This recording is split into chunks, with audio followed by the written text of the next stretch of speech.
Secretary general होता है United Nations का, secretary general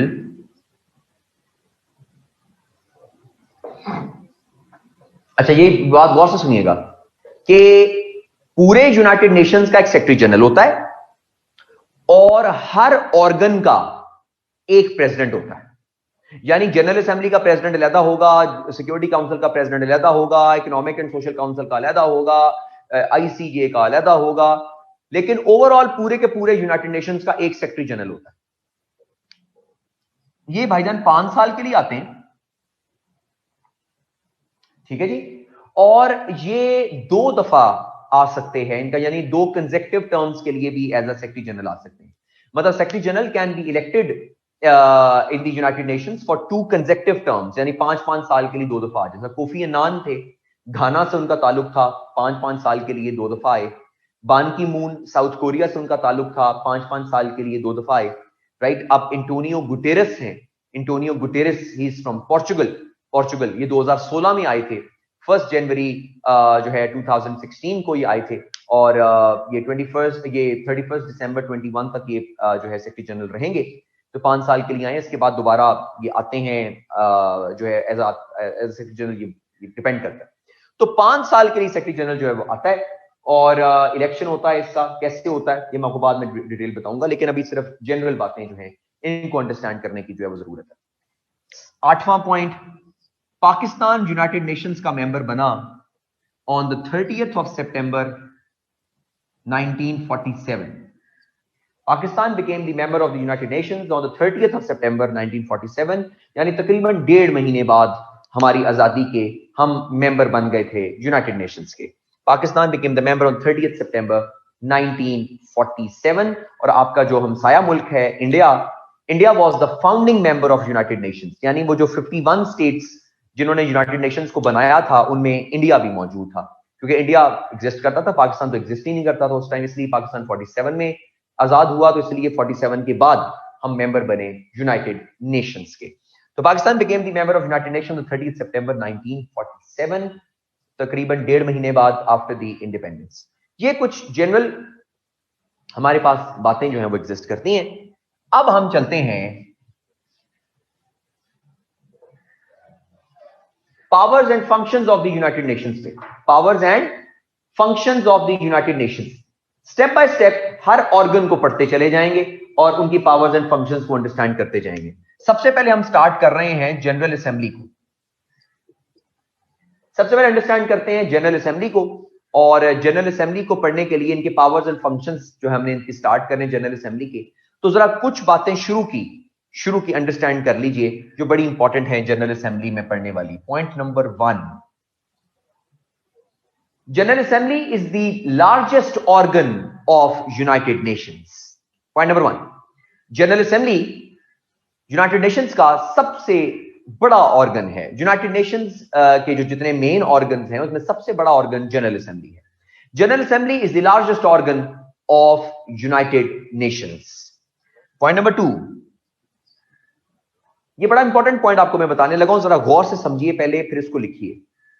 all the members of United Nations are by default the members of general assembly.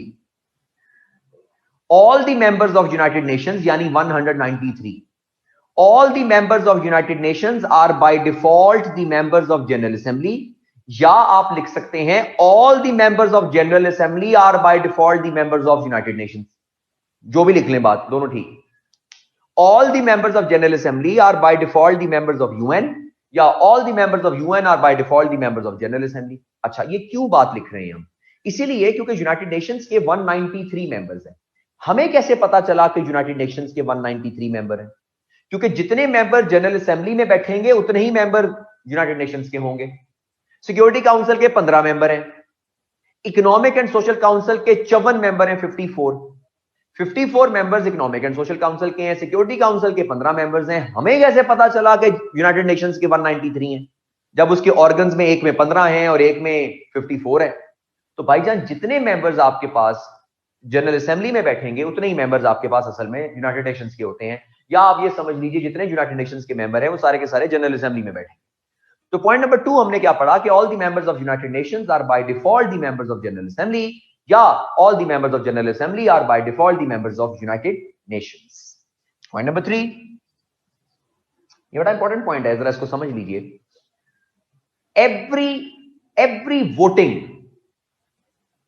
voting, all the voting procedures, ये समझ लीजिए, all the voting procedures in the general assembly need to be approved by the 2/3 majority of the general assembly. All the voting procedures in the general assembly need to be approved by the 2/3 majority of the general assembly. जो जितनी भी voting procedures होंगे general Assembly में, जो भी vote वाला काम होगा जनरल असेंबली में, जब वोट वाली बात आएगी तब 2/3 मेजॉरिटी चाहिए आपको रेजोल्यूशन पास करने के लिए, 2/3 मेजॉरिटी चाहिए आपको वो काम करने के लिए। यानी जब भी यूनाइटेड नेशंस जनरल असेंबली में कोई मसला वोटिंग के लिए आएगा, 2/3 मेजॉरिटी चाहिए होगी आपको उसके लिए, 2/3 मेजॉरिटी। क्लियर हो गया? अब ये पॉइंट को अंडरस्टैंड कर लीजिएगा, क्योंकि अब जब हम डिटेल में पढ़ेंगे ना ये सारी की सारी चीजें, ऑर्गन को डिटेल में, तो ये बार बार बातें आपके ज़हन के अंदर आएंगी। अच्छा, यहां पे जो आपने कहा वोटिंग होगी, अब इस वोटिंग में कितना वोट चाहिए? भाई जितनी भी वोटिंग जनरल असेंबली के अंदर होगी, इसलिए मैं आपको पहले बता रहा हूं, उसके लिए 2/3 मेजॉरिटी चाहिए। तो ये इसको अंडरस्टैंड कर लीजिए अपने ज़हन में, 2/3 majority of the members is needed for all kinds of voting that take place in the United Nations General Assembly. Point number 4, every single state has only one vote. Every single state has only one vote. ये याद कर लीजिए, लिख लीजिए। Every single state has only one vote, but no state has veto power in the General Assembly.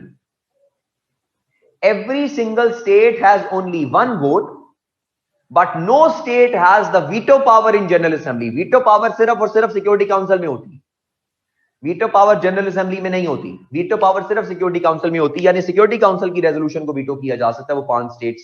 ये जो मैं security council पढ़ाऊंगा वो कैसे होता है वीटो, मैं डिटेल में बताऊंगा, लेकिन अभी जरा याद कर लीजिए कि every single state in the United Nations has only one vote and no veto power exists in the United Nations General Assembly. Point number 5 लिख लीजिए। The President of the General Assembly, the President of the General Assembly is elected for a period of 1 year. President जो होता है वो 1 साल के लिए आता है जनरल असेंबली का। General assemblies president is elected for a period of 1 year. ठीक हो गया जी।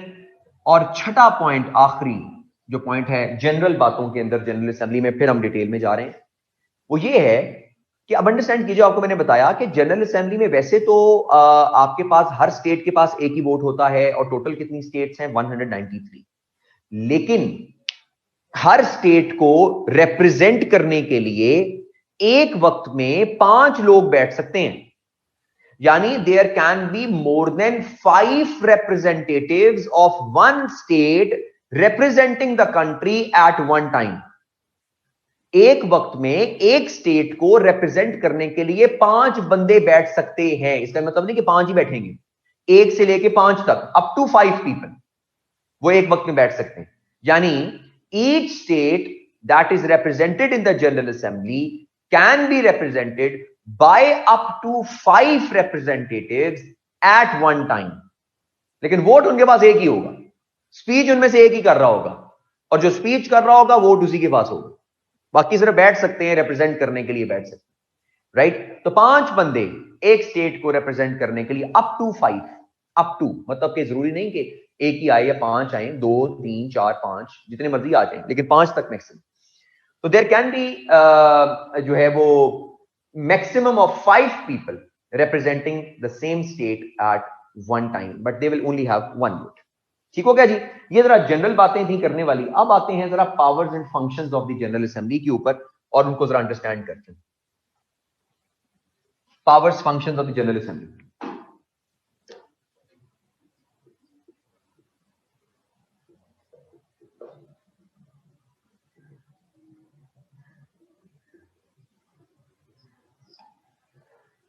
कोई भी स्टेट किसी भी टॉपिक को सजेस्ट कर सकती है यूनाइटेड नेशंस जनरल असेंबली में। जरा आप गौर से सुनिए इस बात। कोई भी स्टेट कोई भी टॉपिक सजेस्ट कर सकती है जनरल असेंबली में कि सर आप इसको डिस्कस करें। अब फॉर एग्जांपल दो स्टेट्स हैं, उन्होंने दो डिफरेंट टॉपिक दे दिए कि सर ये डिस्कस करना है, दूसरी कहती है ये डिस्कस करना है। दोनों टॉपिक्स चले जाएंगे प्रेसिडेंट के पास, president of the general assembly. President of the general assembly कहेगा कि जी मेरे पास 2 वोट आ गए हैं, वो उसके ऊपर वोटिंग करवाएगा कि जी दो आप में से इन दोनों में से वोटिंग होगी, यानी कि जो जिस टॉपिक को ज्यादा वोट मिल गए वो टॉपिक डिस्कस हो जाएगा। और वोटिंग जब हो रही है तो कितने वोट चाहिए? 2/3। यानी कि ये नहीं है कि 193 में से 92 एक को मिल गए, 91 एक को मिल गया तो 92 वाला जीत गया, नहीं। जनरल असेंबली में जब भी वोटिंग होगी 2/3 चाहिए होगा। यानी जिस भी आपके पास टॉपिक को 2/3 मेजॉरिटी मिल गई वो टॉपिक डिस्कस होगा। अगर पहली दफा वोटिंग में 2/3 मेजॉरिटी ना मिले तो फिर वोटिंग चलती रहेगी तब तक जब तक 2/3 मेजॉरिटी नहीं मिलेगी। जब तक 2/3 मेजॉरिटी नहीं मिलेगी तब तक वोटिंग जो है वो चलती रहेगी at the end of the day.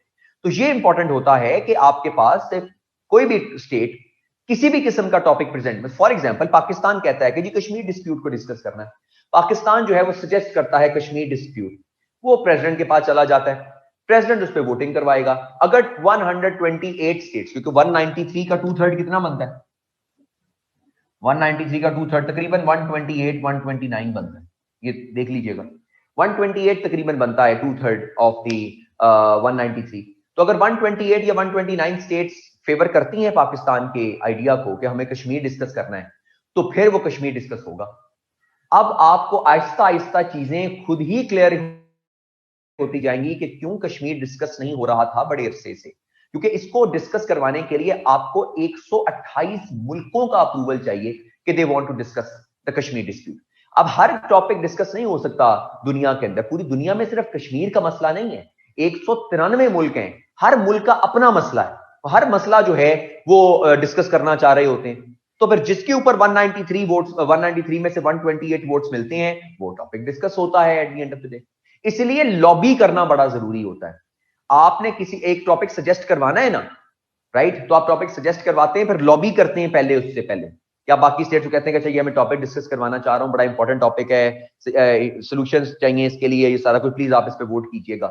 तो पहले आपको लॉबी करनी पड़ती है, ठीक है, तो लॉबी करनी पड़ती है, फिर टॉपिक सजेस्ट होता है, सजेस्ट होने के बाद प्रेसिडेंट के पास जाता है, प्रेसिडेंट उस पर वोट करवाता है, वोट करवाने के बाद वो टॉपिक पास हो जाता है, उस पर डिबेट हो जाती है।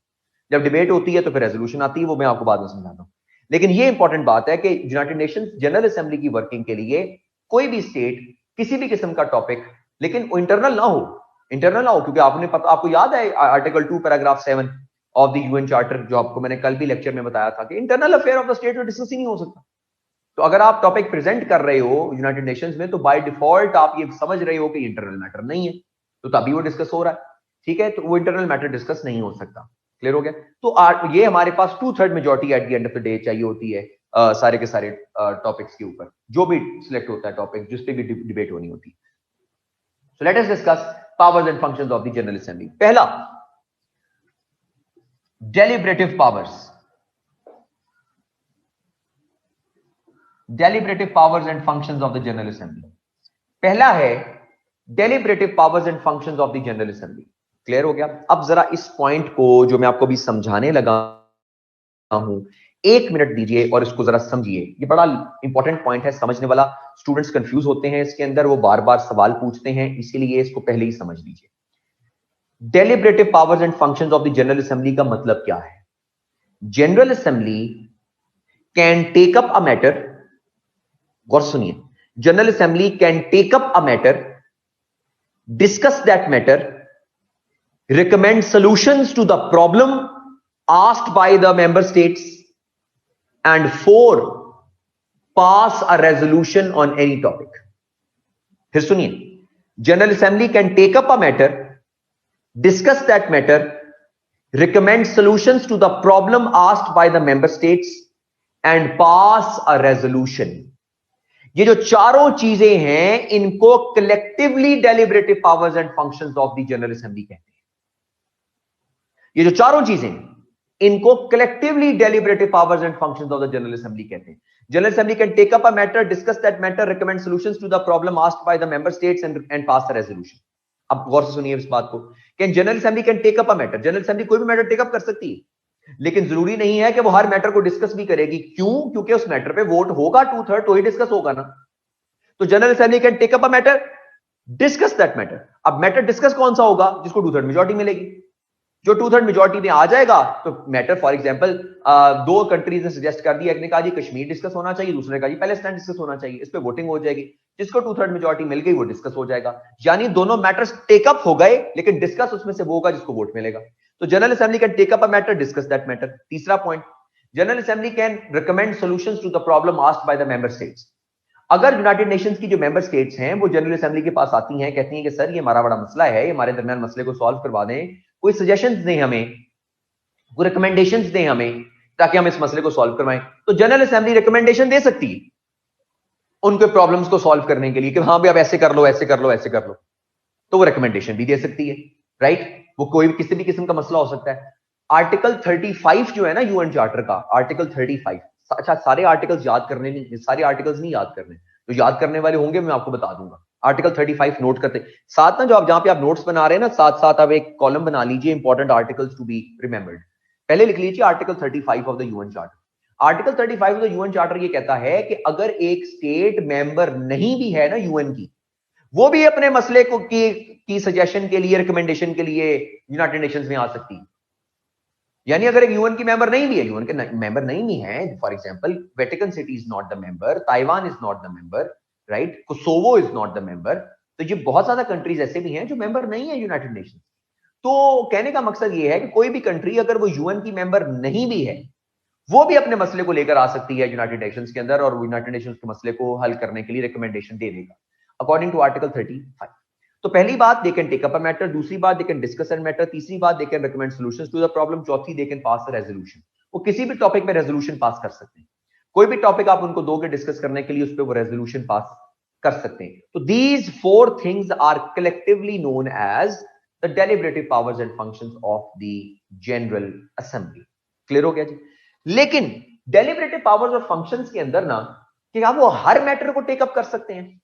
क्या हर मैटर को डिस्कस कर सकते हैं? क्या हर मैटर पर रिकमेंडेशन दे सकते हैं? क्या हर मैटर पर रेजोल्यूशन पास कर सकते हैं? नहीं, लिमिटेशंस भी हैं जनरल असेंबली की। वो लिमिटेशंस क्या हैं? Late us understand limitations of deliberative powers. 2 limitations हैं जी यूनाइटेड नेशंस जनरल असेंबली की। पहली limitation, general assembly can not discuss a matter which is at the same time under discussion in the Security Council.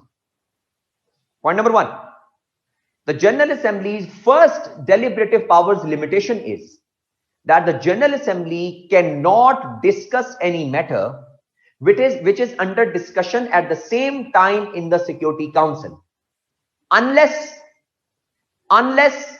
the Security Council requests the General Assembly to discuss that matter. Unless the Security Council requests the General Assembly to discuss the matter, or the Security Council is done discussing that matter.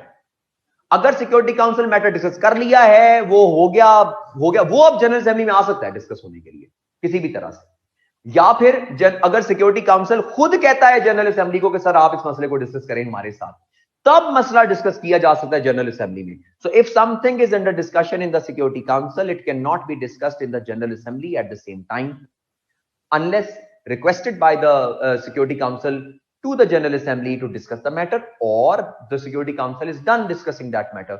उन्होंने वो discuss कर लिया है तो वो उस मसले को जो है दोबारा डिस्कस नहीं कर सकते। बाय डिफॉल्ट एक चीज समझ लीजिए, जहन में ले आइए, जो भी मसला सिक्योरिटी के रिलेटेड होगा, सिक्योरिटी के लिए, वो मसला सिक्योरिटी काउंसिल में डिस्कस होगा।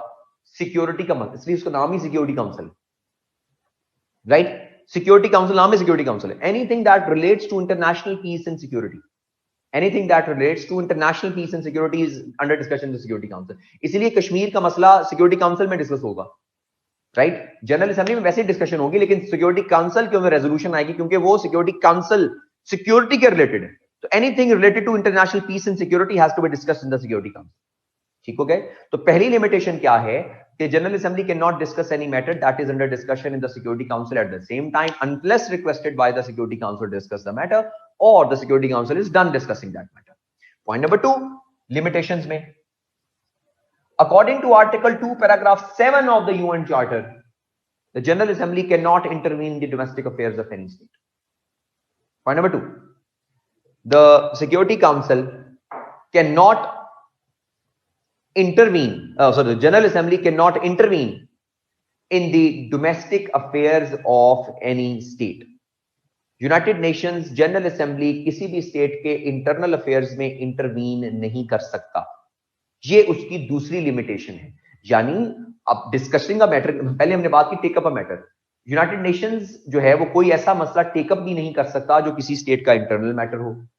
दो, यूनाइटेड नेशंस को ऐसा मसला डिस्कस नहीं कर सकता जो eight the same time under security council discussion में हो या वो फॉर एग्जांपल किसी स्टेट का इंटरनल मैटर हो।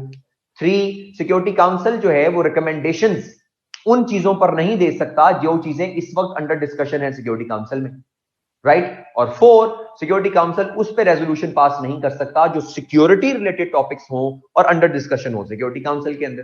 तो ये लिमिटेशंस हैं सिक्योरिटी काउंसिल की। कलेक्टिवली इसका नाम डेलिब्रेटिव पावर्स एंड फंक्शंस है। उस डेलिब्रेटिव पावर्स एंड फंक्शंस में 2 लिमिटेशंस दी और वो 2 लिमिटेशंस हमने पढ़ ली।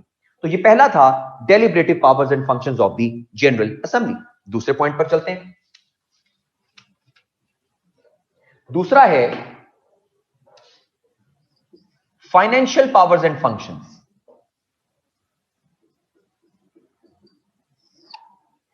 फाइनेंशियल पावर्स एंड फंक्शंस, पूरे यूनाइटेड नेशंस का जो बजट है, पूरे यूनाइटेड नेशंस का बजट वो कौन बनाता है? जनरल असेंबली बनाती है। जनरल असेंबली के पास पावर है टू मेक और create the budget of the entire United Nations. कहां लिखा हुआ है? Article 17 of the UN charter में। Article 17 of the UN charter में लिखा हुआ है कि यूनाइटेड नेशंस जनरल असेंबली पूरे के पूरे यूनाइटेड नेशंस का जो है वो बजट क्रिएट करेगी, बजट बनाएगी पूरे के पूरे यूनाइटेड नेशंस का। फॉर एग्जांपल, आपके मुल्क का पूरा बजट कौन बनाता है? नेशनल असेंबली बनाती है। तो जितने भी आपके मसले जिसमें पैसा इन्वॉल्व होगा, मनी रिलेटेड मैटर्स हैं आपके पास, वो सिर्फ जनरल आपके पास नेशनल असेंबली डील करती है, उसके लिए सेनेट का अप्रूवल नहीं चाहिए होता। सेम इसी तरह जो बजट है यूनाइटेड नेशंस का वो कहां फाइनल होगा? जनरल असेंबली में फाइनल होगा, क्योंकि उसके कितने मेंबर्स हैं? 193 मेंबर्स हैं। वो सारे के सारे इसको डिस्कस करते हैं। आर्टिकल 17 आर्टिकल है जो कहता है कि the budget of the United Nations has to be approved by the general assembly. अब आपके जहन में 2 सवाल क्रिएट होंगे यहां पर। पहला, इनके पास ये पैसा आता कहां से है जनरल असेंबली के पास, राइट? और दूसरा सवाल, अगर जो है ये स्टेट से पैसा लेती हैं, तो अगर एक स्टेट मना कर दे कि हमने पैसा नहीं देना, तो फिर क्या होता है? राइट, द 2 डिफरेंट थिंग्स ना, कि इनके पास पैसा कहां से आता है? ये जो फाइनेंस, ये जो आपने पास पूरे का पूरा जो बजट इन्होंने फाइनल करना होता है फाइनेंशियल, ये पैसा कहां से आता है? अब इसको अंडरस्टैंड कीजिए। जनरल असेंबली के पास पैसा आता है 2 तरीके से। पहला तरीका है, उसको कहते हैं कंपल्सरी कंट्रीब्यूशन। Compulsory contribution. दूसरी है वॉलंटरी कंट्रीब्यूशन। पहली है कंपल्सरी कंट्रीब्यूशन, दूसरी है वॉलंटरी कंट्रीब्यूशन।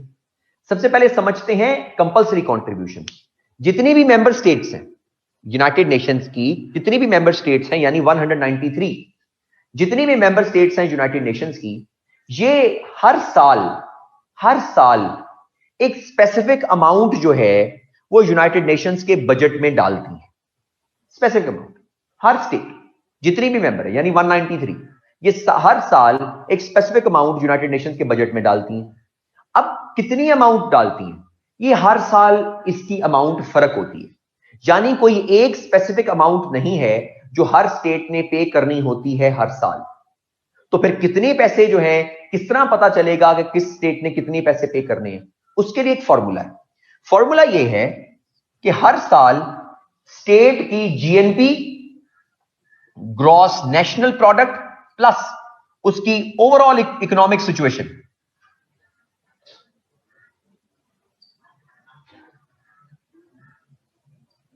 पहले स्टेट की जीएनपी और ओवरऑल उसकी इकोनॉमिक सिचुएशन देखी जाती है स्टेट की। इसकी जीएनपी कितनी है? Gross national product. अगर आपको पता है कि ग्रॉस नेशनल प्रोडक्ट क्या होता है, तो ग्रॉस नेशनल प्रोडक्ट होता है GDP plus remittance. GDP plus remittance, यानी पूरे साल में एक मुल्क कितना कमाता है उसको जीएनपी कहते हैं, ग्रॉस नेशनल प्रोडक्ट। उसमें से डोमेस्टिकली कितना कमाते हैं उसको कहते हैं जीडीपी, ग्रॉस डोमेस्टिक प्रोडक्ट, यानी डोमेस्टिकली वो कितना कमाते हैं प्लस बाहर से उनको कितना आता है, रेमिटेंस कितनी आती है। तो जीडीपी जो लोकल कमाते हैं, रेमिटेंस जो बाहर से आती है, इसको इकट्ठा कर दें तो जीएनपी बन जाता है, जो कहते हैं ग्रॉस नेशनल प्रोडक्ट। तो हर साल स्टेट का ग्रॉस नेशनल प्रोडक्ट फर्क हो सकता है। हो सकता है कि एक साल एक स्टेट का जीएनपी बहुत अच्छा हो, अगले साल उस स्टेट का जीएनपी कम हो जाए। तो फिर साथ उसकी ओवरऑल इकोनॉमिक सिचुएशन देखी जाती है कि ओवरऑल इकोनॉमिक सिचुएशन स्टेट की किस किस्म की है। तो इसके बेस पर एक स्पेसिफिक अमाउंट जो है वो बता दी जाती है कि स्टेट ने इतनी पे करनी है कि सर आपकी जीएनपी इतनी है, आपकी ओवरऑल इकोनॉमी इतनी है, आपके ऊपर इतने पैसे बनते हैं। ठीक हो गया जी। होता क्या है, सबसे पहले यूनाइटेड नेशंस अपना बजट फाइनल करता है। फॉर एग्जाम्पल बजट आ गया 100 रुपए, यूनाइटेड नेशंस ने फाइनल कर लिया कि 100 रुपए बजट होगा। तो अब 100 रुपए बजट को फाइनल कर लेते हैं, उसके बाद अब वो क्या करते हैं, स्टेट्स की जीएनपी और ओवरऑल सिचुएशन देखना शुरू करते हैं। जिस स्टेट की जितनी जीएनपी होती है और ओवरऑल सिचुएशन होती है, उसमें से 100 रुपए में से उतना हिस्सा उसको दे दिया जाता है कि सर इतना हिस्सा आपका आपने पे करना है। यानी जिसकी जीएनपी अच्छी, जिसका ओवरऑल इकोनॉमिक सिचुएशन अच्छा, वो ज्यादा पे करेगा। जिसकी ओवरऑल इकोनॉमिक सिचुएशन बुरी या जीएनपी बुरा, वो कम पे करेगा। जरूरी नहीं है, अगर जीएनपी सेम है, ओवरऑल इकोनॉमिक सिचुएशन सेम है जिस तरह पिछले साल थी, तो फिर उस स्टेट को उतने ही पैसे पे करने पड़ेंगे जितने पिछले साल उसने पे किए थे। तो फिर तो बजट पहले बनता है, बजट के बाद फिर ओवरऑल आपके डिवाइड हो जाता है हर स्टेट की इकोनॉमी, हर स्टेट के जीएनपी के हिसाब से, राइट। वो खुद डिवाइड करते हैं, यानी पहले बजट फाइनल करते हैं, फिर बजट के टुकड़े करके वो पूरी स्टेट्स में डिवाइड कर देते हैं कि सर इतने पैसे आपने जो है वो पे करने। तो जीएनपी आपके पास जो है ओवरऑल आती है, प्लस इकोनॉमिक सिचुएशन आपके पास कंट्री की ओवरऑल, इसको जो है वो देखा जाता है कि ओवरऑल स्टेट ने कितना कमाया है पूरे साल के अंदर, रेमिटेंस भी और साथ उसके जीडीपी भी। ये आपके पास कंपल्सरी कंट्रीब्यूशन आती है। दूसरी होती है वॉलंटरी कंट्रीब्यूशन। वॉलंटरी कंट्रीब्यूशन जो है ये कोई भी कर सकता है। वॉलंटरी कंट्रीब्यूशन वॉलंटरीली होती है, इसको आप जो है वो कोई भी कर सकता है। स्टेट्स भी वॉलंटरी कंट्रीब्यूशन कर सकती हैं, इंडिविजुअल्स भी वॉलंटरी कंट्रीब्यूशन कर सकते हैं, ऑर्गेनाइजेशंस भी वॉलंटरी कंट्रीब्यूशन कर सकती हैं। फॉर एग्जांपल बिल गेट्स अब एक इंडिविजुअल है, Bill Gates is one of the biggest contributors, voluntary contributors to the budget of United Nations. अब देखिए ना, आपने फॉर एग्जांपल चैरिटी भी तो करनी होती है, अब चैरिटी भी करनी है ना आपने, अब चैरिटी करनी है, वो पैसा जो है वो इंडिविजुअल यूनाइटेड नेशंस को दे देते हैं। अब दुनिया में सबसे ज्यादा चैरिटी करने वालों के अंदर एक नाम बिल गेट्स का भी आता है।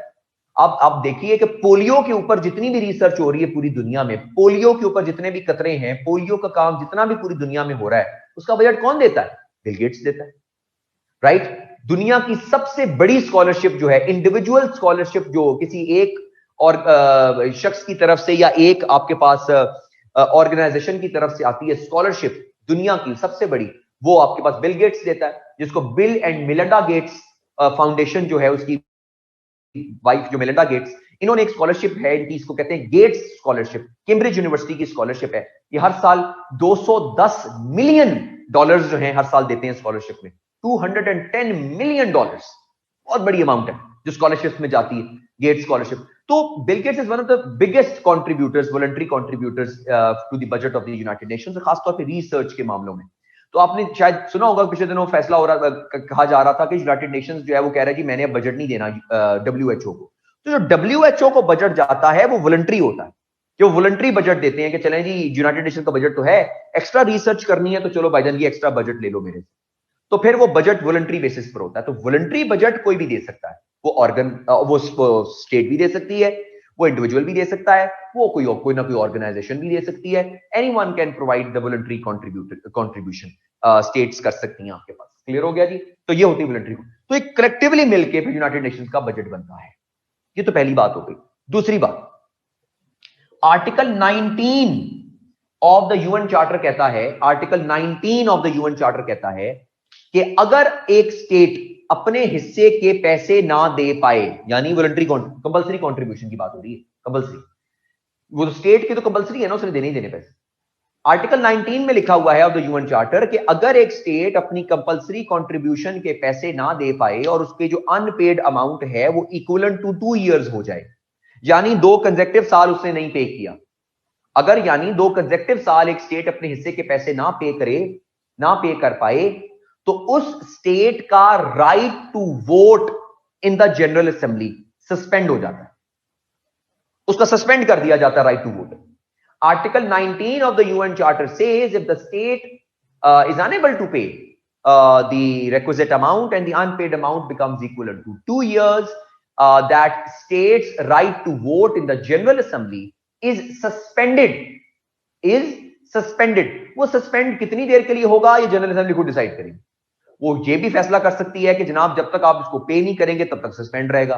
वो ये भी फैसला कर सकती है कि जनाब आपने ये पे भी करना है अपना अमाउंट और साथ फाइन भी पे करना है, राइट। वो कुछ भी फैसला कर सकती है। तो भाई बस आर्गुमेंट ये है कि आर्टिकल 19 कहता है कि अगर एक स्टेट अपने हिस्से के पैसे ना पे कर पाए और उसकी unpaid amount equivalent to 2 years हो जाए तो फिर उसका राइट टू वोट जो है वो सस्पेंड कर दिया जाता है इन दी जनरल असेंबली। लेकिन आर्टिकल 19 की आखिरी लाइन में लिखा हुआ है कि अगर यूनाइटेड नेशंस चाहे, अगर यूनाइटेड नेशंस चाहे तो वो स्टेट के बजट को माफ भी कर सकती है। अगर एक स्टेट ना पे कर पाए ना तो वो स्टेट के बजट को माफ भी कर सकती है अगर यूनाइटेड नेशंस चाहे तो। इफ द यूनाइटेड स्टेट्स जो है वो आपके पास अल्टीमेटली जो है वो एग्जिस्ट करती है, यूनाइटेड नेशंस चाहे तो आपके पास एग्जिस्ट करती है अमाउंट, उनके पास पावर एग्जिस्ट करती है कि वो उसको माफ भी कर सकती है। आज तक कभी ऐसा नहीं हुआ यूएन की हिस्ट्री में कि किसी स्टेट की राइट टू वोट को सस्पेंड किया गया हो on the basis of non payment of the amount. एक दफा मौका ऐसा आया था, एक स्टेट है अफ्रीका की, उसका नाम है सीरिया लियोन। आप शायद पता हो अटलांटिक ओशन के साथ कंट्री है सीरिया लियोन। वो सीरिया लियोन कंट्री वो है कि जिन बेचारों से पैसे नहीं पे हुए थे और उन्होंने फिर रिक्वेस्ट की थी जनरल असेंबली से कि सर हमारे अपने मुल्क में इकोनॉमिक सूरत हाल खराब हुई है, तो हम अपनी हमारी इकोनॉमिक सूरत हाल इस किस्म की है कि हम आपको तो पे कर ही नहीं सकते। तो फिर यूनाइटेड नेशंस ने अंडर आर्टिकल 19, क्योंकि उनके पास पावर है कि वो माफ भी कर सकते हैं, पर अंडर आर्टिकल 19 उन्होंने सीरिया लियोन के वो पैसे माफ कर दिए। तो आज तक कभी ऐसा नहीं हुआ कि किसी स्टेट की मेंबरशिप को उन्होंने सस्पेंड किया गया हो, किसी स्टेट की राइट टू वोट को सस्पेंड किया गया हो, लेकिन आज तक कभी ऐसा नहीं हुआ, लेकिन उन्होंने उसको माफ कर दिया था। क्लियर हो गया जी? आर्टिकल 19 आपके पास ये हो गया, ये आपके पास फाइनेंशियल कंट्रीब्यूशन आ गई। तीसरा पावर एंड फंक्शन है supervisory powers and functions.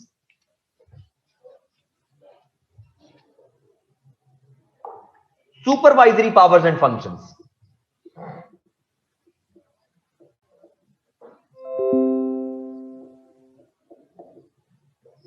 Supervisory powers and functions. आप में से किसी ने कभी कोई थीसिस लिखा है, कोई पीएचडी की हो कभी गलती से, या एमफिल में कोई थीसिस लिखा हो?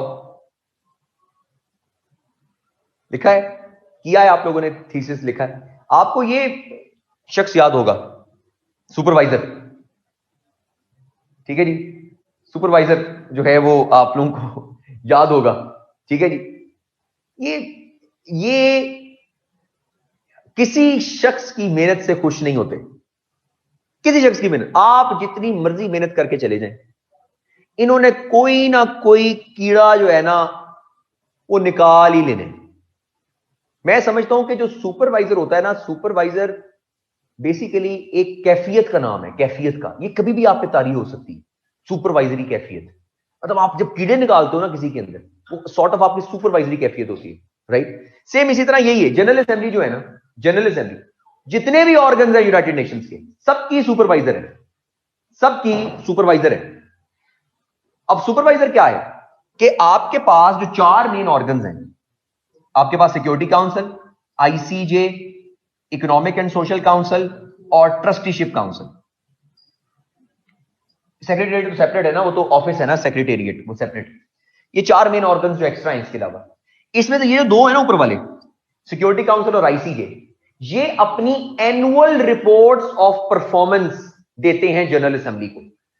Security Council and ICJ provide annual reports of their performance to the general Assembly, while economic and social council and trusteeship council, they work directly under the supervision of general assembly। ये directly under काम करते हैं आपके general assembly की supervision के अंदर, यानी रोज का इनकी रिपोर्ट आती रहती है। सुपरवाइजरी पावर्स एंड फंक्शंस का मतलब ये है कि all the organs of United Nations they work under the supervision of the General Assembly, but not directly, because Security Council and International Court of Justice, they only provide annual reports of their performance to the United Nations, while the Economic and Social Council, Trusteeship Council, they work directly under the supervision of General Assembly. So that means कि इनका रोज का काम पता चलता रहता है general Assembly को. ये इनकी जो परफॉर्मेंस की रिपोर्ट होती है ना, उसी बेस पर तो उनका अगले साल का बजट फाइनल होता है कि भाई आपको कितना बजट मिला जी, मुझे इतना बजट मिला, ये मेरी परफॉर्मेंस की रिपोर्ट है, मुझे इतना बजट मिला, यहां मैंने एलोकेट में हुआ था, इसको इतने पैसे लगाए, इसमें इतने लगाए, इसके इतने लगाए, वो सारा कुछ जो रिपोर्ट में लिखा होता है वो फिर जनरल असेंबली के पास आती है. फिर जनरल असेंबली हमने पढ़ा कि वो फाइनेंशियल पावर्स उनके पास है, तो वो फिर उस रिपोर्ट की बेसिस पर उनका वो फैसला करते हैं कि उनका अगले साल का बजट क्या होगा, क्या हिसाब किताब होगा सारा के साथ. तो the overall supervisory powers and functions of the general assembly ये है कि they are the supervisors of all the organs of United Nations. उसमें security council, ICJ, economic and social council, trusteeship council exist करती है. ये दोनों रोजमर्रा की रिपोर्ट, ये दोनों सिर्फ annual reports of their performance जो है वो प्रोवाइड करते हैं जनरल असेंबली को. अब चलते हैं चौथी पावर एंड फंक्शन पे, वो है elective powers and functions.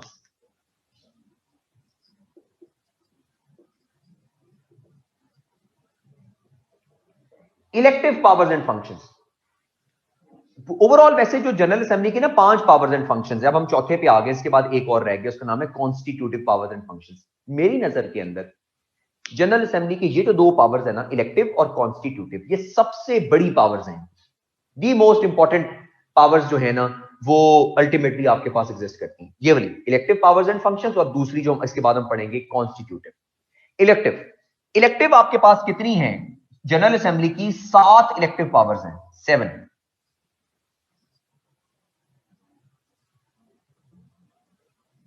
There are 7 elective powers and functions of the General Assembly. 7 elective, election से. और इलेक्शन के लिए कितना वोट चाहिए?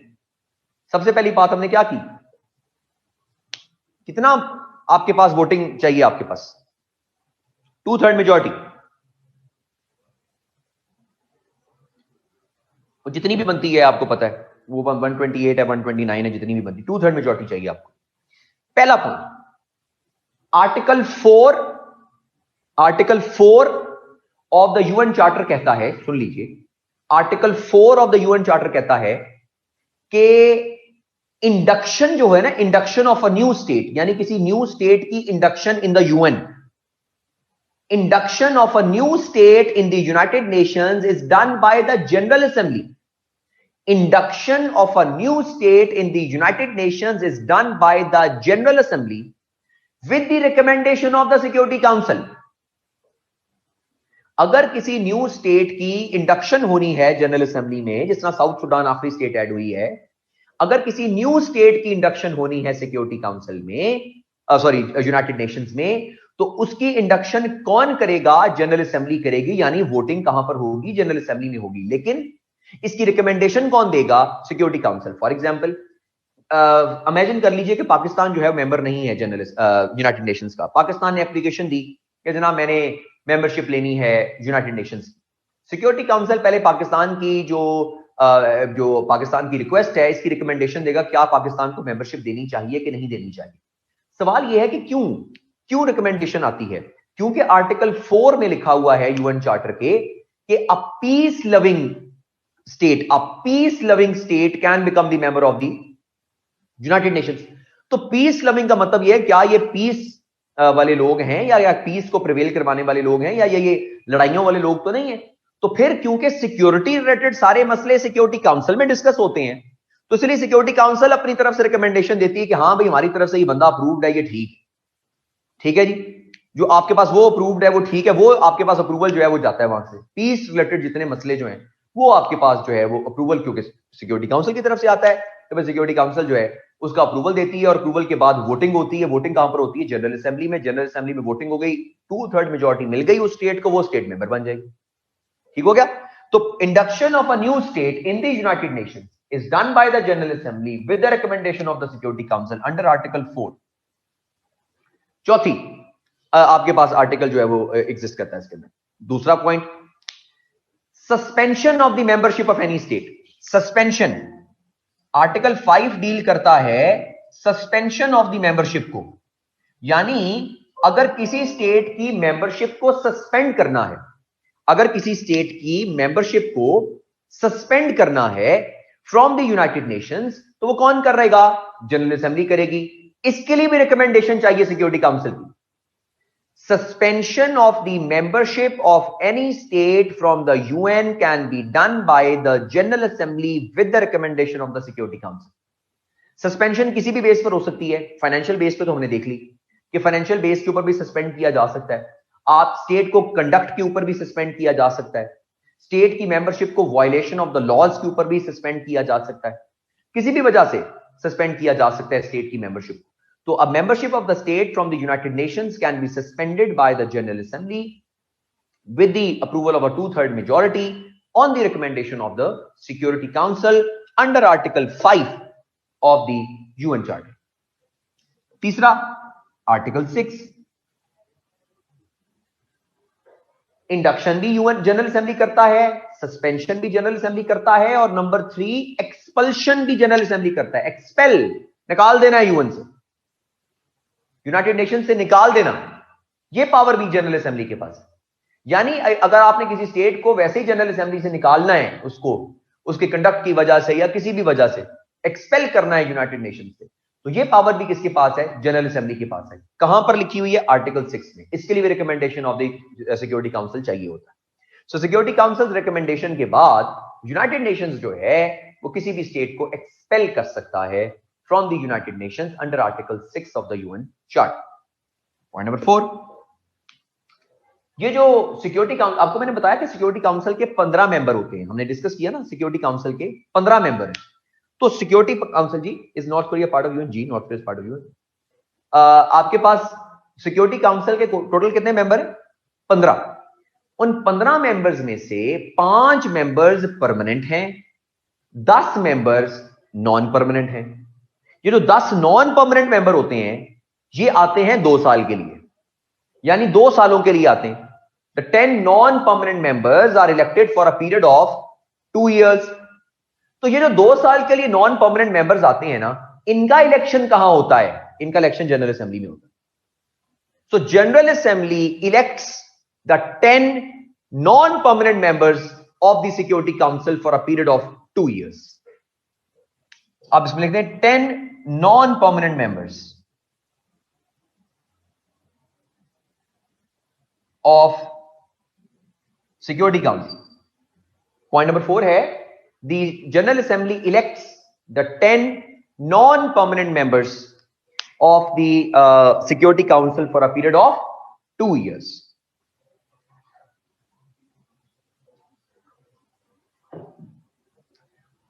आगा फरहान कह रहे हैं, sir all this is hypocritical as the founders have been involved in violent imperialistic tendencies.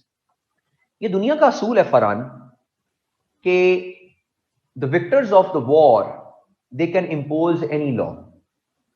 ये पहली दफा नहीं हो रहा, हमेशा से ऐसे चलता आया। The creators of the United Nations were the victors of the Second World War.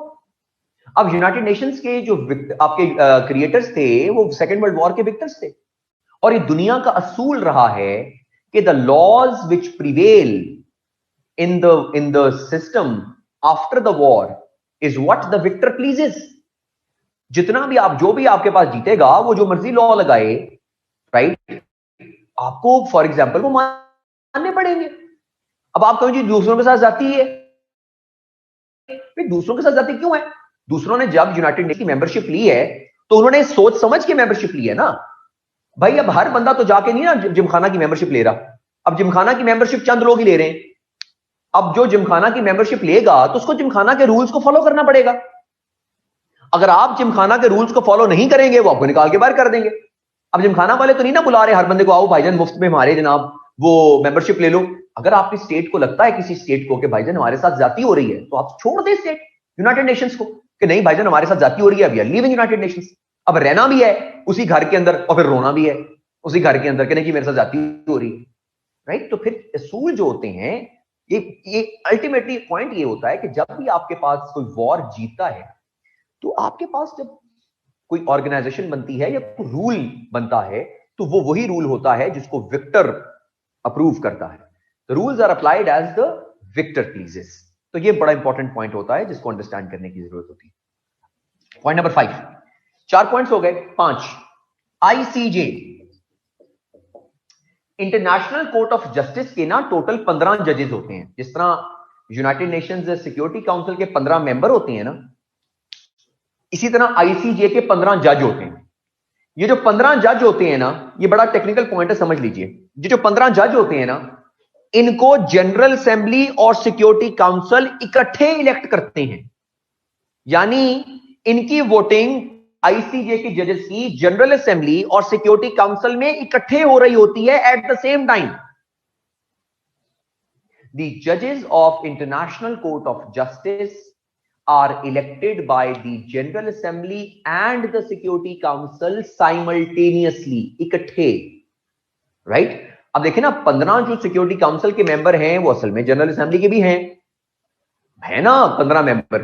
तो होता क्या है कि फिर जो 15 मेंबर सिक्योरिटी काउंसिल में बैठे होते हैं ना, उनकी फिर 15 वहां से उनकी जो है वो वोट निकल जाता है वहां से, राइट? तो फिर वो इकट्ठे एक ही, मतलब होते 193 है टोटल वोट, लेकिन उसमें से 15 सिक्योरिटी काउंसिल के भी ऐड हुए होते हैं उसके अंदर, क्योंकि वो वहां से ओवरलैप करेंगे, वहां से निकल जाएंगे, वो वहां से काउंट होते हैं। तो दे एट द सेम टाइम आपके पास टोटल जजेस आपके पास आते हैं 15 जजेस। तो 15 जजेस आपके पास हैं जो आईसीजे के, उनको इलेक्ट कौन करता है? General assembly and the security council at the same time simultaneously. 6वां point, economic and social council के टोटल 54 मेंबर्स हैं। 54 मेंबर्स हैं इकोनॉमिक एंड सोशल काउंसिल के, 54। इनको कौन इलेक्ट करता है? General assembly. कितने टाइम के लिए? 3 साल के लिए। सिक्योरिटी काउंसिल के मेंबर 2 साल के लिए इलेक्ट होते हैं, 10। और इकोनॉमिक एंड सोशल काउंसिल के 54 मेंबर 3 साल के लिए इलेक्ट होते हैं। इकोनॉमिक एंड सोशल काउंसिल के 54 members are elected for a period of 3 years. कहां पे वोटिंग होती है? जनरल असेंबली में। जनरल असेंबली उनकी वोटिंग करता है, उनकी उनकी वोट होता है और वहां से फिर वो इलेक्ट होते हैं सारे के सारे। 7वां, secretary general. Secretary general of the United Nations जो है, secretary general of the United Nations, इसको इसके इलेक्शन भी कहां होते हैं? जनरल असेंबली में। इसका इलेक्शन भी जनरल असेंबली में होता है, और जनरल असेंबली के अंदर इसका इलेक्शन होता है, और जनरल असेंबली जो है वो इसको जो है वो इलेक्ट करती है for a period of 5 years. अब देखिए ना, 2 बंदे हैं इलेक्शन लड़ रहे, एक को 92 मिल गया, को 91 मिल गए। जो 92 वाला वो जीतेगा नहीं, उसको भी 2/3 ही चाहिए, 2/3 मेजोरिटी चाहिए। अगर एक बंदा बिला मुकाबला खड़ा, यानी उसके मुकाबले में कोई बंदा नहीं खड़ा, उस पर फिर भी वोटिंग होगी और उसको फिर भी 2/3 मेजोरिटी चाहिए होगी, यानी वोटिंग होगी ही होगी। अगर वो एक भी बंदा खड़ा हो इलेक्शन के अंदर, एक भी स्टेट इलेक्शन में आए कि जी मैंने नॉन परमानेंट मेंबर बना है सिक्योरिटी काउंसिल का, मैं आपको बताऊंगा सिक्योरिटी काउंसिल में कैसे इलेक्ट होते हैं और आईसीजे के जजेस कैसे इलेक्ट होते हैं, कितने जज होते हैं। आईसीजे की बात है, अभी वो मैं बाद में समझाऊंगा, पहले इस को समझो कि जनरल असेंबली के अंदर अगर एक बंदा भी नॉमिनेशन में है तो फिर भी उस पर वोटिंग होगी, और वोटिंग के लिए कितना अप्रूवल चाहिए हमने पढ़ लिया, 2/3 मेजोरिटी। 2/3 मेजोरिटी मिलेगी तो फिर वो बंदा secretary general of the United Nations बनेगा, वरना वो नहीं बन सकता। क्लियर हो गया जी? ये हमारे पास है जी elective powers and functions of the United Nations general assembly. अब आते हैं आखिरी पॉइंट पर, जो है constitutive powers and functions. Constitutive,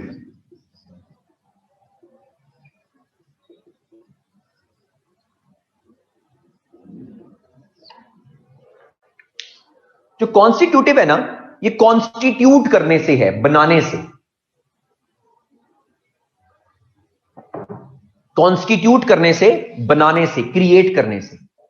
United Nations के अंदर, पूरे यूनाइटेड नेशंस में किसी भी जगह पर कोई नया ऑर्गन क्रिएट करना है, कोई नया सब ऑर्गन क्रिएट करना है, कोई स्पेशलाइज्ड एजेंसी क्रिएट करनी है, कोई कमेटी क्रिएट होनी है, वो सारे की सारी कौन करेगा? जनरल असेंबली करेगी। फॉर एग्जाम्पल सिक्योरिटी काउंसिल कहती है कि जनाब हमने एक नई कमेटी बनानी है पाकिस्तान इंडिया के डिस्प्यूट पर वोटिंग वो करने के लिए, इन्वेस्टिगेशन करने के लिए। सिक्योरिटी काउंसिल नहीं बना सकता उसको। सिक्योरिटी काउंसिल लिखकर सारे का सारा उसको करेगी क्या, वो कितनी तनख्वाह, सारा कुछ करके वो जनरल असेंबली को भेजेंगे। जनरल असेंबली में उस पर वोटिंग होगी, जनरल असेंबली ने उसको पास कर दिया तो वो कमेटी बन जाएगी, वो ऑर्गन बन जाएगा, वो सब ऑर्गन बन जाएगा, सारा कुछ। क्यों ये पावर क्यों इतनी दी गई जनरल असेंबली को? इसकी रीजन मैं आपको बता देता हूं। आप में से कोई अगर कोई ऑलरेडी गवर्नमेंट ऑफिस में है तो आपको तो ये बात ऑलरेडी पता होगी, नहीं है तो आप लोग जो सीएस की तैयारी कर रहे हैं तो आप लोग जब जाएंगे गवर्नमेंट के अंदर सर्विस के अंदर तो आपको बात तब पता चलेगी, लेकिन आपको मैं पहले बता देता हूँ वो क्या। भाईजान अगर आप गवर्नमेंट ऑफिस के अंदर है ना, तो आप अपने ऑफिस में कोई पीएन भी नहीं भर्ती कर सकते without the approval of the finance department. जब तक फाइनेंस अप्रूवल नहीं ना देगा, जब तक फाइनेंस अप्रूवल नहीं देगा, तब तक आप अपने ऑफिस में पीएन भी भर्ती नहीं कर सकते। क्यों भाई? उसकी तनख्वाह किसने अप्रूवल करनी है? फाइनेंस ने। फाइनेंस ने उसकी तनख्वाह देखनी है, उसने देखना है हमारे पास बजट है, हम इसको भर्ती कर सकते हैं, नहीं कर सकते। तो क्योंकि पूरे यूनाइटेड नेशंस का बजट कौन देखता है? जनरल असेंबली देखती है। अब जनरल असेंबली ने अब नया ऑर्गन बन गया है, तो जनरल असेंबली ने उसका बजट फाइनल करना है, वो कैसे होगा, एडमिनिस्ट्रेटिव कॉस्ट, ये वो ब्ला ब्ला, बड़ी चीजें उसकी। तो क्योंकि पूरे के पूरे यूनाइटेड नेशंस का बजट फाइनली जनरल असेंबली करती है, इसीलिए फिर अप्रूवल के लिए भी कॉन्स्टिट्यूटिव पावर्स एंड फंक्शंस में जनरल असेंबली आती।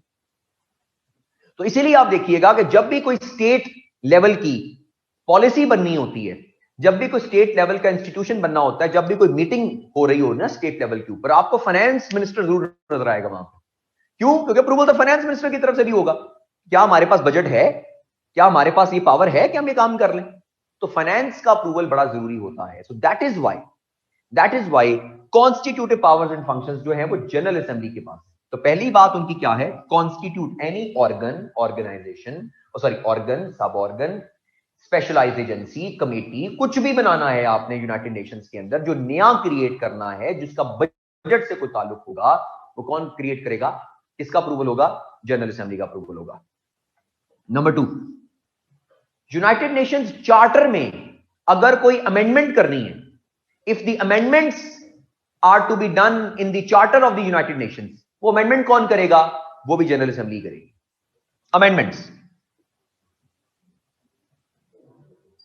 इन चार्टर के ऑफ द यूएन, जिसके 111 आर्टिकल्स हैं, इसके अंदर जो अमेंडमेंट्स आपके पास होगी, राइट, तो वो भी कौन करेगा? आपके पास जनरल असेंबली करेगी। आज तक यूनाइटेड नेशंस चार्टर में ना 5 अमेंडमेंट्स हो चुकी हैं, 5 अमेंडमेंट्स। कौन कौन से आर्टिकल में? आर्टिकल 23 में, आर्टिकल 27 में, आर्टिकल 61 में, आर्टिकल 109 में और आर्टिकल 61 में 2 दफा। 5 अमेंडमेंट्स, 23 में, 27 में, 109 में और 61 में 2 दफा, 2 टाइम्स अमेंडमेंट हुई है आर्टिकल 61 में। तो टोटल मिलाकर 5 अमेंडमेंट्स हो चुकी हैं आज तक यूनाइटेड नेशंस चार्टर के अंदर। अब ये कौन कौन सी अमेंडमेंट्स हैं, इसको भी जरा एक दफा देख लीजिए, बड़ी इंपॉर्टेंट अमेंडमेंट्स हैं। ये पॉइंट्स आपने जेन में रखने हैं, क्योंकि एक पॉइंट ना दूसरे पॉइंट को जस्टिफाई कर रहा होगा जब हम कोई और पॉइंट पढ़ेंगे। हमारा चौथा पॉइंट याद कीजिए, हमने कहा था हम reforms in the United Nations पढ़ेंगे, और जब हम reforms in the United Nations पढ़ेंगे ना, तो फिर मैं आपको इस आर्टिकल का दोबारा रेफरेंस बताऊंगा, आर्टिकल 23 का, इसलिए अभी जेन में रखिएगा। मैंने आपको बताया कि सिक्योरिटी काउंसिल के टोटल 15 मेंबर हैं, और उन 15 मेंबर्स में से 5 परमानेंट हैं और 10 नॉन परमानेंट हैं। ये 15 मेंबर हमेशा नहीं हुआ करते थे। पहले सिक्योरिटी काउंसिल के टोटल 11 मेंबर हुआ करते थे। 1963 तक सिक्योरिटी काउंसिल के 11 मेंबर होते थे। 63 के बाद इन्होंने अमेंडमेंट की, सिक्योरिटी काउंसिल के मेंबर्स को इंक्रीज कर दिया, तो टोटल मेंबर कर दिए 15। जब 11 मेंबर हुआ करते थे, तब जो परमानेंट मेंबर थे वो 5 ही थे, और नॉन परमानेंट मेंबर्स जो थे वो 6 होते थे। और बाद में जब इन्होंने 63 के अंदर अमेंडमेंट की, राइट, अमेंडमेंट की इन्होंने जो है वो 63 के अंदर, तो वो अमेंडमेंट इन्होंने इसलिए की क्योंकि पहले total membership of the UN 51 हुआ करती थी। याद कीजिए जब यूएन बना था 51 मेंबर्स हुआ करते थे, और उसमें से 11 होते थे सिक्योरिटी काउंसिल के मेंबर। लेकिन 1963 तक पहुंचते पहुंचते मेंबरशिप जो थी ना यूनाइटेड नेशंस की, वो तकरीबन 100 तक पहुंच गई। तकरीबन 100 स्टेट्स मेंबर बन गई थी यूएन की। तो जब 100 स्टेट्स मेंबर बन गई थी यूएन की, तो उन्होंने कहा भाई अब सिक्योरिटी काउंसिल के मेंबर्स को भी इंक्रीज किया जाए। तो पहले 11 मेंबर हुआ करते थे, उन्होंने बढ़ाकर कितने कर दिए? 15। 11 से हो गए 15, यानी 1963 के अंदर तकरीबन आपके पास जो members of the United Nations थे वो तकरीबन 100 तक पहुंच गए थे। पहले 51 मेंबर हुआ करते थे। जब 51 होते थे तो टोटल मेंबर्स सिक्योरिटी काउंसिल कितने होते थे? 11। जब overall membership of the United Nations बढ़ गई तो तकरीबन 100 तक पहुंच गई, तो उन्होंने फिर 11 मेंबर्स को इंक्रीज करके कर दिया 15। और जब 11 होते थे तब 6 परमानेंट थे, 5 नॉन परमानेंट थे। अब जब 15 हुए तो फिर 5 के 5 परमानेंट रह गए और 6 नॉन परमानेंट की जगह 10 नॉन परमानेंट कर दिए उन्होंने। तो ये 15 मेंबर्स हो गए आपके पास। यहां तक क्लियर हो गया? आगे चलते हैं। आर्टिकल 27। आर्टिकल 27 में ये लिखा हुआ था कि जी सिक्योरिटी काउंसिल में अगर आपने कोई भी रेजोल्यूशन पास करनी है, सिक्योरिटी काउंसिल में अगर आपने कोई भी रेजोल्यूशन पास करनी है तो उसके लिए 7 वोट चाहिए फेवर में, 7 वोट्स चाहिए फेवर में। यह आर्टिकल 27 में लिखा हुआ था। क्यों लिखा हुआ था 7 वोट्स? क्योंकि टोटल मेंबर ही 11 थे। टोटल मेंबर ही 11 थे, 11 में से 7 वोट चाहिए थे रेजोल्यूशन पास करने के लिए सिक्योरिटी काउंसिल। लेकिन जब आपने मेंबर ही 15 कर दिए तो फिर 7 वोटों से रेजोल्यूशन पास तो नहीं होगी, वो तो फेल हो जाएगी, क्योंकि 8 तो अगेंस्ट आ जाएंगे। तो फिर क्योंकि आपने मेंबर ही 11 से 15 कर दिए तो फिर आपको रेजोल्यूशन पास करने के लिए भी वोट ज्यादा चाहिए थे, तो आपने 7 से 9 कर दी। So now 9 votes are needed in the security council to pass any resolution. ठीक हो गया जी? तो जैसे ही 23 में अमेंडमेंट हुई, साथ ही 27 में हो गई। 7 वॉज रिप्लेस्ड बाय 9। ठीक हो गया? आते हैं 109 पे। ये बात गौर से समझ लीजिएगा और बड़ी तसल्ली से सुनिएगा। अगर आपके चार्टर में, अच्छा चार्टर को आप कॉन्स्टिट्यूशन भी कह सकते हो, कॉन्स्टिट्यूशन को चार्टर भी कह सकते हो, चार्टर को स्टैट्यूट भी कह सकते हो, स्टैट्यूट को कॉन्स्टिट्यूशन भी कह सकते हो, फर्क कोई भी नहीं है, नाम का ही फर्क है। जिस तरह चार्टर ऑफ यूएन को कॉन्स्टिट्यूशन ऑफ यूएन भी कह सकते हैं, कॉन्स्टिट्यूशन ऑफ पाकिस्तान को चार्टर ऑफ पाकिस्तान भी कह सकते हैं, एक ही बात। अगर आपने अमेंडमेंट करनी है अपने कॉन्स्टिट्यूशन में या चार्टर में, तो आपको यह देखना पड़ेगा कि क्या आपके कॉन्स्टिट्यूशन या चार्टर में अमेंडमेंट करने की परमिशन है। क्या आपके कॉन्स्टिट्यूशन में अमेंडमेंट हो सकती है? क्या आपके चार्टर में अमेंडमेंट हो सकती है? हाँ जी, हो सकती है। अगर हो सकती है तो ही आप अमेंडमेंट कर सकते हो। अगर नहीं लिखा हुआ ऐसा कोई आर्टिकल तो अमेंडमेंट नहीं हो सकती आपके चार्टर में, वो फिर पक्का पक्का हो गया, लॉ बन गया। जिस तरह आपका कॉन्स्टिट्यूशन है पाकिस्तान का, ठीक है, उसमें आपको मिल जाएगा आर्टिकल 238। आपको पता चल जाएगा कि जनाब आपने अमेंडमेंट करनी है, क्या तरीका होता है उसका, राइट? अमेंडमेंट हो सकती है। फिर 239 में लिखा हुआ है कैसे कैसे होगा सारा कुछ, वो आप देख भी सकते हैं बाद में भी। खैर, लेकिन आइडिया क्या है? आइडिया ये है कि यूनाइटेड नेशंस का जो चार्टर है, यूनाइटेड नेशंस के चार्टर आर्टिकल 108 में लिखा हुआ है, 108 में, कि अमेंडमेंट हो सकती है। और आर्टिकल 109 में लिखा हुआ है अमेंडमेंट कैसे होगी, यानी चार्टर में अमेंडमेंट कैसे होगी। ठीक हो गया जी? तो आर्टिकल 109 में लिखा हुआ था कि अगर यूनाइटेड नेशंस के चार्टर में कोई अमेंडमेंट करनी है तो वो अमेंडमेंट तब फाइनल होगी जब सिक्योरिटी काउंसिल में से भी उसको 7 वोट मिलेंगे। आर्टिकल 109 में लिखा हुआ था कि भाईजान आपके charter of the United Nations में अमेंडमेंट तब फाइनल होगी, पास होगी, जब आपको सिक्योरिटी काउंसिल से भी 7 वोट मिलेंगे। क्यों 7 लिखा हुआ था? क्योंकि आपके मेंबर ही 11 थे। तो फिर जब आपके मेंबर ही आपके पास 11 थे, राइट, तो फिर उसके बाद फिर आप, क्योंकि सिक्योरिटी काउंसिल ने भी अप्रूवल देना है, तो 11 अब तो मेंबर आपने कर दिए, 15। तो 15 में से क्योंकि आपने नीचे भी 7 से 9 किया है, रेजोल्यूशन पास करने के लिए भी अब 7 से 9 वोट चाहिए, तो फिर अमेंडमेंट पास करने के लिए भी अब 7 से 9 वोट चाहिए। ये जो आर्टिकल 27 है ना, ये अमेंडमेंट को डील करता है, सॉरी को रेजोल्यूशन को डील करता है, रेजोल्यूशन को, और 109 अमेंडमेंट को डील करता है। यानी अगर आपने सिक्योरिटी काउंसिल में कोई रेजोल्यूशन पास करनी है, उसके लिए भी 7 से 9 वोट चाहिए। अब पहले 7 चाहिए थे, अब 9 चाहिए। और अगर आपने यूनाइटेड नेशंस के चार्टर में, पूरे चार्टर में कोई अमेंडमेंट करनी है, तो उसके लिए भी पहले 7 वोट चाहिए थे, अब 9 चाहिए। ठीक है जी? ये भी जारी बात 1963 में हुआ ना, क्योंकि अब जारी बात है, पहले जब 11 हुआ तो 7 ये भी अमेंड हो गए। एक और चीज भी अमेंड हुई आर्टिकल 61 1963 में दोबारा। क्या? मैंने आपको बताया इकोनॉमिक एंड सोशल काउंसिल के टोटल 54 मेंबर हैं, बताया ना आपको मैंने। इकोसॉक के 54 मेंबर हैं। ये कहां लिखा हुआ है कि इकोसॉक के 54 मेंबर हैं? आर्टिकल 61। आर्टिकल 61 में लिखा हुआ है कि इकोसॉक के जो है 54 मेंबर है। पहले ना इकोनॉमिक एंड सोशल काउंसिल के मेंबर होते थे total 18. There were 18 members of the इकोसॉक. ये जो पहली दफा अमेंडमेंट हुई ना 61 की पहली अमेंडमेंट जो 1963 में हुई, इन्होंने 18 मेंबर्स को इंक्रीज करके कर दिया 27. यानी पहली अमेंडमेंट में 61 की पहली अमेंडमेंट में 18 मेंबर्स से इंक्रीज होकर हो गए 27. ये जो दूसरी दफा अमेंडमेंट हुई 61 की दूसरी दफा, इसमें 27 से इंक्रीज हो गया 54 और आज 54 मेंबर है security economic and social council के. तो ये हुआ बाद में अमेंडमेंट. ये अमेंडमेंट जो बाद में हुई ये 1970s में हुई, 1970 की दिहाई में हुई जाकर, जो दूसरी दफा अमेंडमेंट हुई 61 में. तो पहली दफा जो अमेंडमेंट हुई उसमें 18 से हो गए 27. दूसरी दफा जो अमेंडमेंट हुई उसमें 27 से हो गए 54. अब इस पॉइंट को जरा गौर से सुनिए, जो मैं आपको एनालिसिस अभी देने लगा हूं, जहन में बिठा लीजिए इस एनालिसिस को. जब हमने reforms in the United Nations की बात करनी है ना, reforms in the United Nations, तो हमने कहना है कि सिक्योरिटी काउंसिल की मेंबरशिप को इंक्रीज कर दिया जाए. और जब हमने कहेंगे कि सिक्योरिटी काउंसिल की मेंबरशिप को इंक्रीज किया जाए, तो फिर हम साथ रेफरेंस भी देंगे कि भाईजान जब आपके 51 मेंबर हुआ करते थे तो टोटल मेंबर 11 थे. जब आपके 100 मेंबर हुए तो आपने 11 से इंक्रीज करके 15 कर दिया. और आज आपके 193 मेंबर हैं और आपके टोटल मेंबर अभी भी 15 ही हैं. तो क्योंकि जब आपने 100 मेंबर पे अपनी अमाउंट इंक्रीज की थी, तो फिर अब 193 हो गए हैं, अब आपको अमाउंट अपनी इंक्रीज करनी पड़ेगी. एक लॉजिक हम ये देंगे उसमें. दूसरी लॉजिक हम ये देंगे कि भाईजान आपने 61 आर्टिकल के मुताबिक इकोनॉमिक एंड सोशल काउंसिल के मेंबरों को 18 से 27 इसलिए किया था क्योंकि आपको पता था कि टोटल मेंबर्स इंक्रीज हो गए हैं यूएन के, इसलिए इकोनॉमिक एंड सोशल काउंसिल में 27 मेंबर हो.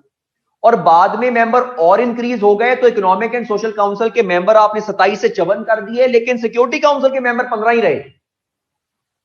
तो जब आपने इकोनॉमिक एंड सोशल काउंसिल के मेंबर्स को इंक्रीज किया था because of the security council, तो अब जब इकोनॉमिक एंड सोशल काउंसिल के मेंबर दोबारा इंक्रीज हो गए हैं, 27 से 54 हो गए, तो फिर आपने दोबारा सिक्योरिटी काउंसिल के मेंबर इंक्रीज क्यों नहीं किए? तो अब बड़ी जरूरत है कि सिक्योरिटी काउंसिल के मेंबर्स को इंक्रीज कर दिया जाए.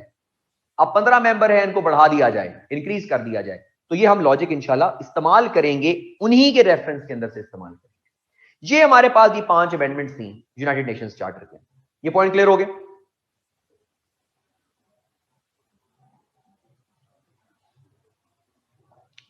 नहीं, पहली अमेंडमेंट 61 में तो 1963 में ही हुई ना. इसके साथ ही 63 में 4 अमेंडमेंट्स हुई ना, 23, 27, 109, 61. उसके बाद 1970s में आखिरी अमेंडमेंट हुई 61 दोबारा. क्लियर हो गया जी? अमेंडमेंट्स क्लियर हो गई? सवाल को, मसला को, परेशानी?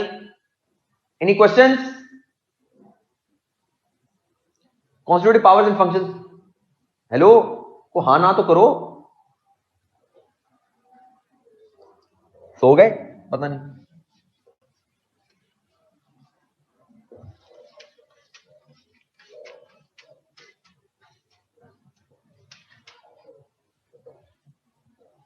सो तो नहीं गए? ठीक है, आओ भाई सिक्योरिटी काउंसिल पे. सिक्योरिटी काउंसिल की थोड़ी सी बातें डिस्कस कर लेते हैं, उसके बाद जो है, हाँ जी, ड्राउन नहीं होना है अभी. ब्रेन ड्राउनिंग हो रहे हैं, ब्रेन. क्या बात है. अभी तो बस 10 मिनट रह गए, 10 मिनट और बर्दाश्त करें, उसके बाद नहीं, बस नहीं कर देते. अभी हमने इसको पूरा करना है. 10 मिनट रह गए, सिक्योरिटी काउंसिल को स्टार्ट कर देते हैं, ठीक है. और उसके बाद फिर हम आगे जो है वो बाद में कल की क्लास के अंदर अंडरस्टैंड करेंगे. ठीक होगा जी?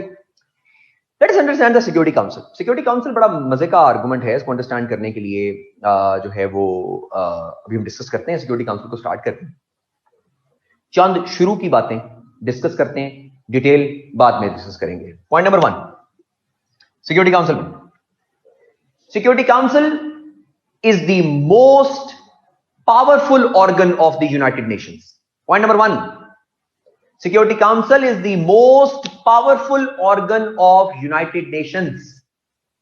सबसे पावरफुल ऑर्गन है यूनाइटेड नेशंस का सिक्योरिटी काउंसिल. ठीक हो गया जी? Point number 2,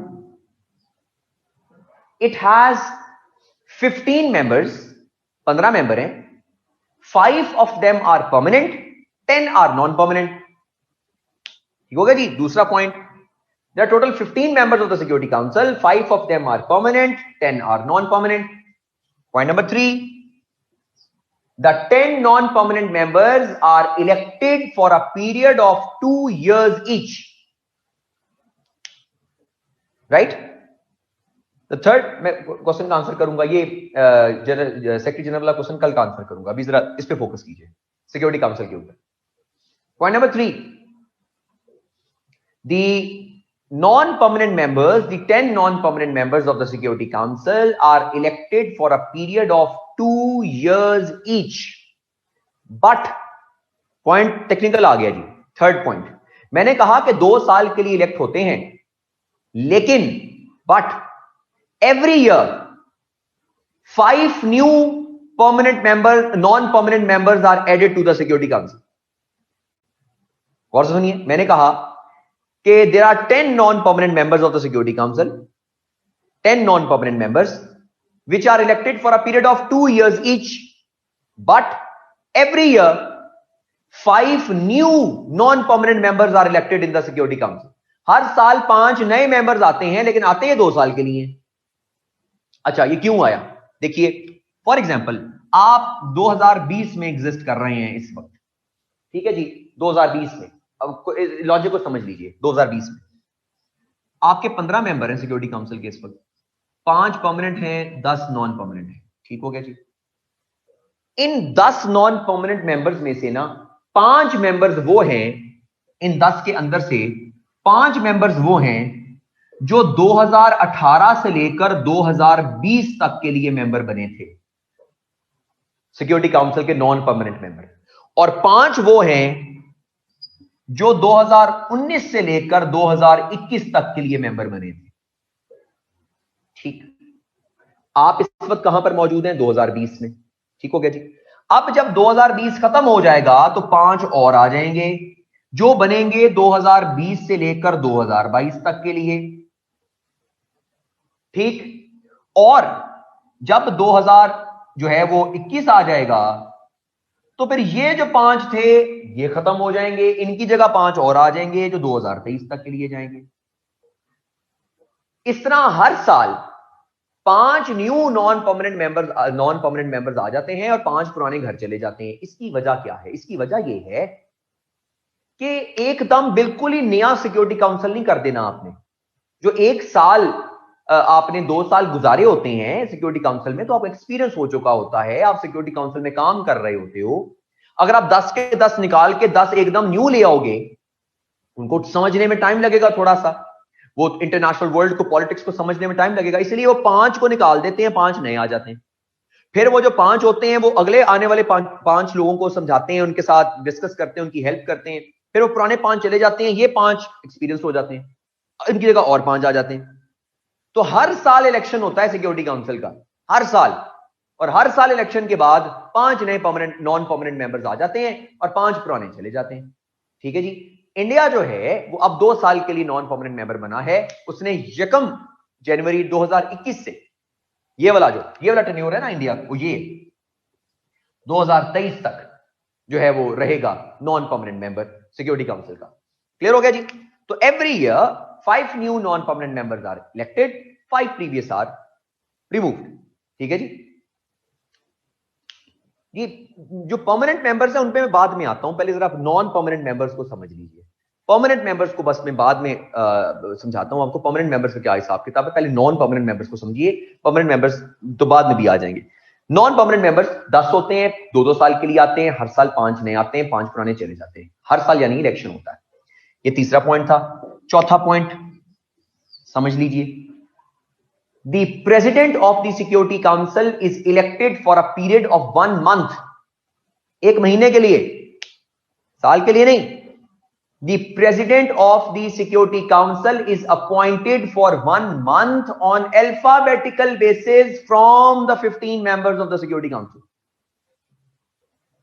The president of the security council is appointed for 1 month on alphabetical basis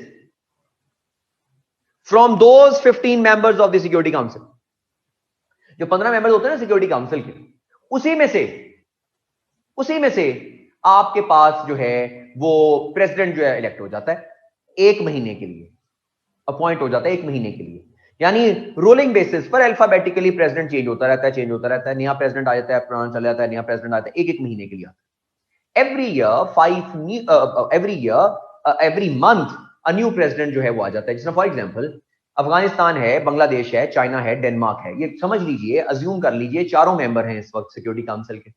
तो पहले महीने में अफगानिस्तान प्रेसिडेंट होगा, दूसरे में बांग्लादेश होगा, तीसरे में चाइना होगा, चौथे में डेनमार्क होगा।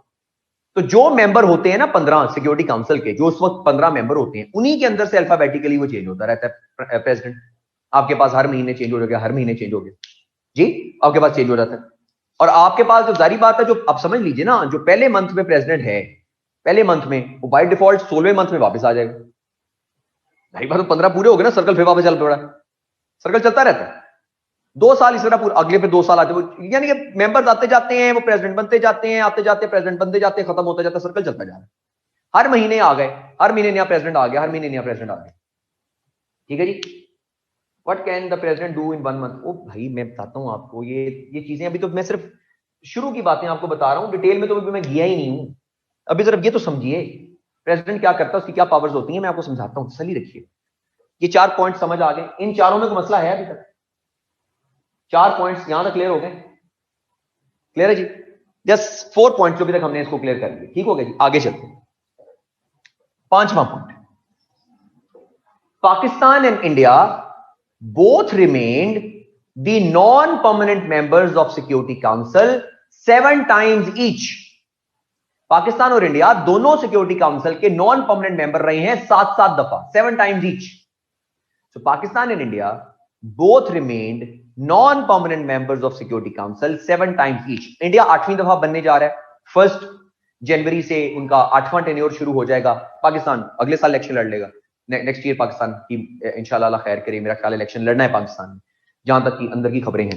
Pakistan will contest the elections for the non permanent member of security council next year, यानी जो 22 से 24 वाला टेन्योर है ना, उसके अंदर पाकिस्तान कोशिश करेगा आने की। तो हमारे पास पॉइंट क्या आ गया 5वां, कि the non permanent member of the security council, India और आपके पास जो है वो non permanent member of the security council, वो 7-7 दफा दोनों मेंबर रहे हैं, पाकिस्तान और इंडिया दोनों। क्लियर हो गया जी? ये हमारे पास शुरू की बातें थी। आपके ज़हन में कुछ और सवाल भी आएंगे, लेकिन उनको हम कल डिस्कस करेंगे। वो सवाल ये भी है कि 10 नॉन परमानेंट मेंबर कैसे आते हैं, इनका इलेक्शन कैसे होता है, इनका फैसला कैसे होता है 10 नॉन परमानेंट मेंबर्स का, राइट? और दूसरा, ये जो सिक्योरिटी काउंसिल है, ये किसी टॉपिक पे डिस्कशन कैसे करता है, how the discussion is done in the security Council. और अगर एक स्टेट मेंबर नहीं है सिक्योरिटी काउंसिल की, तो क्या उसका मसला सिक्योरिटी काउंसिल में डिस्कस हो सकता है? जिसमें पाकिस्तान मेंबर नहीं है, क्या कश्मीर को डिस्कस कर सकता है सिक्योरिटी काउंसिल, राइट? तो अगर कश्मीर को डिस्कस कर रहा है सिक्योरिटी काउंसिल, पाकिस्तान ही मेंबर नहीं है सिक्योरिटी काउंसिल का, तो पाकिस्तान के बगैर कश्मीर पे कैसे डिस्कशन हो सकती है? ये सवाल इंशाल्लाह कल डिस्कस करेंगे कि इसमें डिस्कशन कैसे होती है सिक्योरिटी काउंसिल में, सिक्योरिटी काउंसिल में रेजोल्यूशन कैसे आती है, सिक्योरिटी काउंसिल की पावर्स क्या हैं, इनकी वर्किंग क्या होती है, इसको हम इंशाल्लाह कल डिस्कस करेंगे। क्लियर हो गया जी? थैंक यू वेरी मच, अपना ख्याल रखें जी। ठीक है, खुदा का वास्ता टी खत्म भी कर लो, दूसरी दफा चाय आ गई है। तेरी तरह एक दफा नहीं मिली मुझे चाय, मुझे 2 दफा चाय मिली है फरूख। ठीक है, तुझे मिलती चाय 1 दफा, मुझे मिली है 2 दफा। ठीक है, फरूख मुझे आगे तो कह रहा है कि जनाब चाय खत्म कर लो, ये दूसरी दफा चाय आई है। ठीक है, बल्कि तीसरी दफा भी आने लगी। अल्लाह हाफिज, कल मिलते हैं इंशाल्लाह। अल्लाह हाफिज, थैंक यू।